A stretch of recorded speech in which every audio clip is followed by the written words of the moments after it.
ಸ್ನೇಹಿತರೆ ನಮಸ್ಕಾರ. ನಿನ್ನೆ ಗದಗದ ಅಂತೂರು ಬೆಂತೂರು ಮಠದಲ್ಲಿ ನಡೆದ ಒಂದು ಘಟನೆ ಇಡೀ ದೇಶವನ್ನೇ ಬೆಚ್ಚಿ ಬೀಳಿಸಿದೆ. ವಿಜ್ಞಾನಕ್ಕೂ ಸವಾಲೆಸೆಯುವ ಇಂಥ ಪವಾಡ ನಮ್ಮ ಕರ್ನಾಟಕದಲ್ಲೇ ನಡೆದಿದೆ ಅಂದ್ರೆ ನೀವು ನಂಬಲೇಬೇಕು. ಇನ್ನು ಅನ್ನ, ನೀರು, ಗಾಳಿ, ಬೆಳಕು ಯಾವುದೂ ಇಲ್ಲದೆ ಸತತ 33 ದಿನಗಳು ಅಂದ್ರೆ ಬರೋಬ್ಬರಿ 775 ಗಂಟೆಗಳ ಕಾಲ ಓರ್ವ ವ್ಯಕ್ತಿ ಭೂಗತ ಕೋಣೆಯಲ್ಲಿ ಬದುಕಿರಲು ಸಾಧ್ಯವೇ? ಹೌದು, ಶ್ರೀ ರಾಚೋಟೇಶ್ವರ ಶಿವಾಚಾರ್ಯ ಸ್ವಾಮೀಜಿಗಳು ಲೋಕ ಕಲ್ಯಾಣಕ್ಕಾಗಿ ಕೈಗೊಂಡಿದ್ದ ಈ ಕಠಿಣ ಶಿವಯೋಗ ಸಮಾಧಿ ಈಗ ಯಶಸ್ವಿಯಾಗಿ ಮುಕ್ತಾಯಗೊಂಡಿದೆ. ಸಿಮೆಂಟ್ನಿಂದ ಸಂಪೂರ್ಣ ಪ್ಯಾಕ್ ಮಾಡಲಾಗಿದ್ದ ಆ ಸಮಾಧಿಯ ಗೋಡೆಯನ್ನು ನಿನ್ನೆ ಭಕ್ತರು ಒಡೆದಾಗ ಸ್ವಾಮೀಜಿಗಳು ಜೀವಂತವಾಗಿ ಹೊರಬಂದ ದೃಶ್ಯ ನೋಡುಗರನ್ನು ಒಂದು ಕ್ಷಣ ನಿಬ್ಬರಗಾಗಿಸಿದೆ. ಇದನ್ನು ಕಂಡು ಕೆಲವರು ಮೂಢನಂಬಿಕೆ ಅಂದರೂ ಸನಾತನ ಧರ್ಮದ ಯೋಗ ಶಕ್ತಿಗೆ ಇದೊಂದು ಜೀವಂತ ಸಾಕ್ಷಿ ಎನ್ನುತ್ತಿದ್ದಾರೆ ಭಕ್ತರು.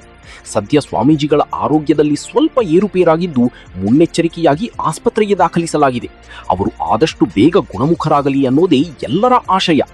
ವಿಜ್ಞಾನದ ಪ್ರಕಾರ ದೇಹ ನಿರ್ಜಲೀಕರಣವಾಗಬೇಕಿತ್ತು, ಆದರೆ ಇಲ್ಲಿ ನಡೆದಿರೋದು ಪವಾಡವೋ ಅಥವಾ ಯೋಗ ಚಕ್ರಗಳ ಸಿದ್ಧಿಯೋ? ಸುತ್ತಮುತ್ತಲಿನ 10 ಹಳ್ಳಿಯ ಜನರಲ್ಲಿ ಮಾತ್ರ ಇದರ ಬಗ್ಗೆ ಯಾವುದೇ ಅನುಮಾನವಿಲ್ಲ. ವೀಕ್ಷಕರೇ, ಈ ನಂಬಲಾಗದ ಪವಾಡದ ಬಗ್ಗೆ ನಿಮ್ಮ ಅಭಿಪ್ರಾಯವೇನು? ಕಮೆಂಟ್ ಮಾಡಿ ತಿಳಿಸಿ. ಇನ್ನು ಇದೇ ತರಹದ ಇಂಟ್ರೆಸ್ಟಿಂಗ್ ಅಪ್ಡೇಟ್ಗಳಿಗಾಗಿ ನಮ್ಮ ಚಾನಲ್ ಸಬ್ಸ್ಕ್ರೈಬ್ ಮಾಡಿ. ಧನ್ಯವಾದಗಳು.